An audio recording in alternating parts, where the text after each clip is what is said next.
ঝুটের বস্তার ভিতর এতগুলা টাকা। যাই হোক, এবার মনে হয় আমার কপাল খুলে গেছে।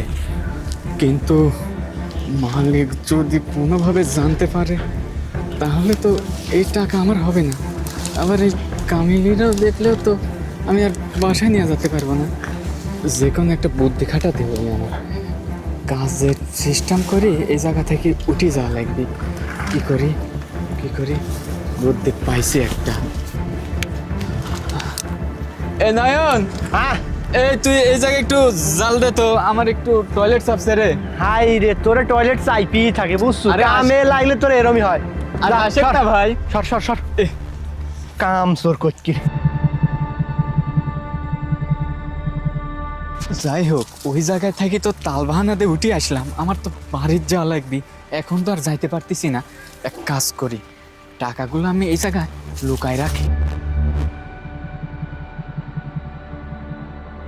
ওস্তাদ আসলে যে কোনো একটা তালবাহানা করি আমার বাড়ির যাওয়াই লাগবে। এখন কাজ করি একটু।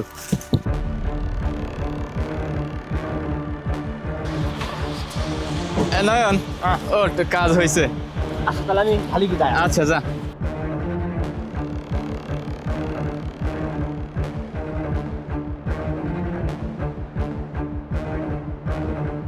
ম্যানেজার কাকা, মালগুলো তো দেখেছেন। এই সেম হলুদি 200 মণ আমার বাড়িতে একবার রেডি করা আছে। আচ্ছা আচ্ছা তাহলে আগের যদি রেট দেন তাহলে আমি সব পৌঁছা দিতে পারি। আমি কিনে আচ্ছা আসবো। দেওয়া আমার ম্যানেজার মালিক আসুক, আমি দেখা তারপর তোমাকে দিয়ে দেবো।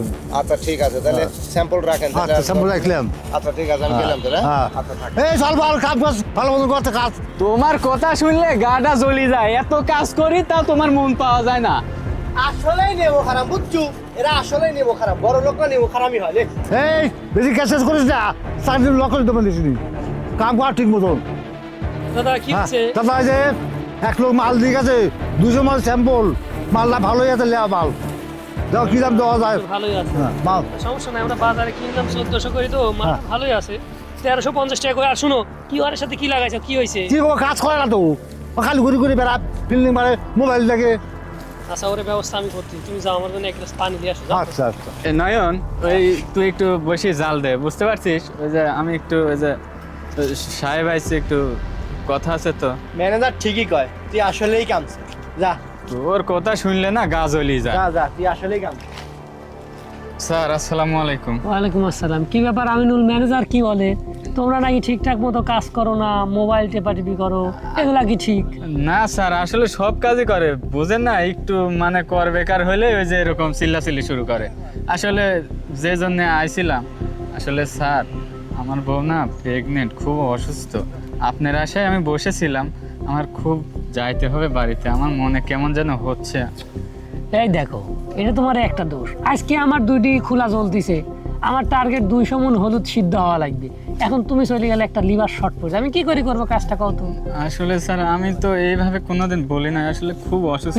মিয়া তোমরা আসলেই কেসাল। যাও, কিন্তু এক বেলার দাম কিন্তু দিতে পারবো না। আচ্ছা সমস্যা নাই, আমি কাল থেকে আবার আসবো না। আচ্ছা যা। আচ্ছা ঠিক আছে।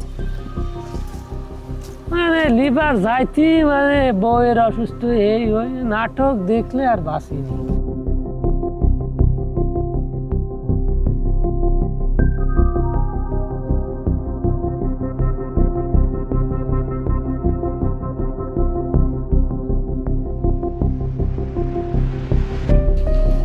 এই শান্তা, এই আসো এদিকে আসো। আরে আরে কোনো কথা বাদ দিয়ে আসো তো। আরে কি হয়েছে? আরে কি হয়েছে মানে কিভাবে যে বলবো, আমরা তো বড়লোক হয়ে গেছি। বড়লোক হয়ে গেছি? তুমি কি দিনের বেলা কি উল্টাপাল্টা কথা কইতেছো? আরে উল্টো পাল্টা কথা কইবো কি? এই দেখো, এই দেখো কত টাকা। ওই যে শাহেদ ভাইয়ের ওই জায়গা, ওই যে হলুদ সিদ্ধ করার কাজ করতে লাগছিলাম, তখন ওই ঝুটের বস্তার ভিতরে এতগুলো টাকা পাইছি। আমি তো কাউকে না বললেই চলে আইছি তোমার কাছে। দেখো কত টাকা, দেখো দেখো। সত্যিই তো, আরে এখানে তো অনেক টাকা। হ্যাঁ, আমরা আর গরিব থাকবো না, আমরা বড় লোক হয়ে যাবো। আমরা একটা বড় বাড়ি করবো, গাড়ি কিনবো। আরে কত মজা, এটা দিয়ে কি যে করবো আমি তোমাকে কিভাবে যে বলবো, আমি কিছুই বুঝতে পারতেছি না।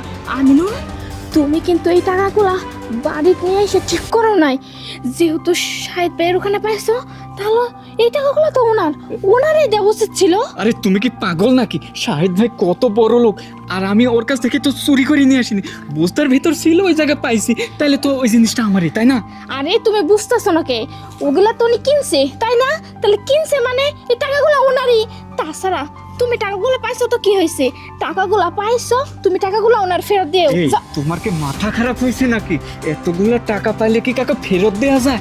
আর আমরা কত গরিব জানো না, এক বেলা কাজ করলে 500 টাকা দেয় না, কত কষ্টের দিন যায়, আর তুমি কি বলতেছো এই টাকা ফেরত দেবো? আরে শাহেদ ভাই তো কত বড় লোক, ওকে ফেরত না দিলেও কোনো সমস্যা নাই, বুঝতে পারছো? আচ্ছা ঠিক আছে, তোমার টাকাগুলো ফেরত দিতে হইব না, কিন্তু আমার একটা শর্ত আছে। তোমার আবার কি শর্ত? শোনো, এর থেকে কিছু টাকা এতিমখানায় দিতে হইব, আর কিছু টাকা গরিব মেশিনে দিতে হইব, আর সামান্য কিছু টাকা আঙ্গর জন্য রাখতে হইব, যাতে আমরা ছোটখাটো একটা দোকান করে চলতে পারি।